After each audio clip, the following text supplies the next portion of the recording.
Brother of Oliver Miller here, and Missy, the mom.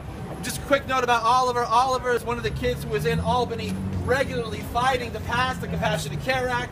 With many of the families here, they were up in Albany fighting to pass this law. The law is now passed, it's the law of the land, and yet they still do not have access to the medicine that they need. Katy? Hi, my name is Katy Miller and I'm 20 years old. My younger brother Oliver is 15 and suffers from refractory seizures as a result of his brainstem injury.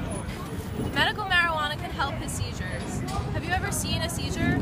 Let me tell you what they look like. I come home from work and Oliver's sitting up in his play area, bright-eyed and happy. On my way over to say hello to him, he gets flung violently onto his back and slams his head onto the floor.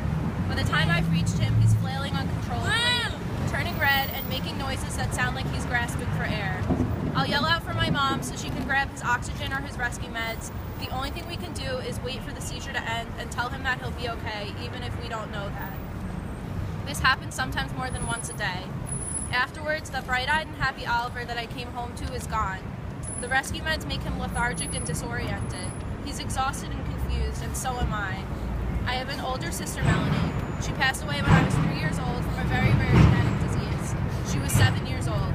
I can only imagine how medical marijuana could have eased her pain before the end of her life. I've already lost one sibling, and I shouldn't have to lose another. I don't understand how an outdated stigma about marijuana is what's delaying my brother from getting him the medicine he needs to survive.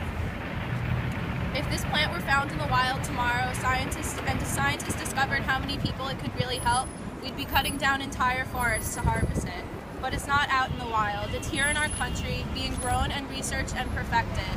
It's almost 2015 and I live in New York, in the United States. Why is my brother being denied medication? It's not just sick people who are being affected by this. These people and these children have families. They have mothers and fathers and brothers and sisters who have to watch them suffer and feel helpless that they can't do anything about it. I'm 20 years old. I have work and tests to study for and fights with my friends. And on top of all of the stresses that come with being a moody young girl, I have to worry every single day if my brother will stay alive long enough to see a world where people are no longer denied medication. I've always been really proud of the fact that I'm a New Yorker. I'm a millennial and my vote is important. After all, you are all voting for my future. New York should want me to be proud of where I come from. And I was so much prouder when the law got passed that was supposed to have helped my brother. But until the state can give him the help he desperately needs and deserves, I don't know if I still feel the same way. Yes.